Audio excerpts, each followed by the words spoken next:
Secondly, why a good name is so much better is a good name inspires others. You've heard this a lot in some of the videos. It's 1 Corinthians 11:1, and this is Paul writing. He says, follow my example. And it wasn't about him. Listen to what he's saying. Follow my example as I follow the example of Christ. He's saying, man, let me just say, you want to be like me? You want to do what I'm doing? And he wasn't exalting himself. There were so many people looking. There were so many people tugging at Paul because of all the great things he was doing. He was saying, if you want to follow me, let me just make it clear. If you're following me, understand you're following him. And we follow him, there's a high price to pay because it's not always going to be easy.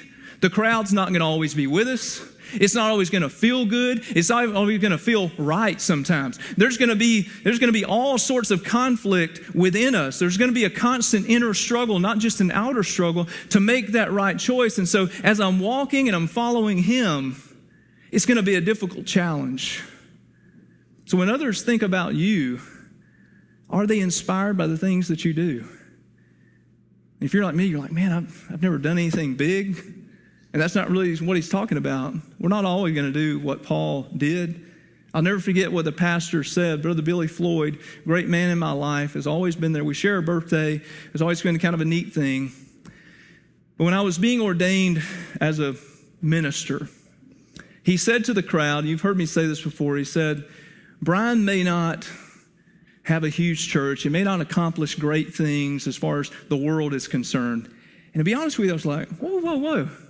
I want to do all those things. You know, I want to accomplish great things. But the most important thing he's going to do is live his life for God and let the results speak for themselves.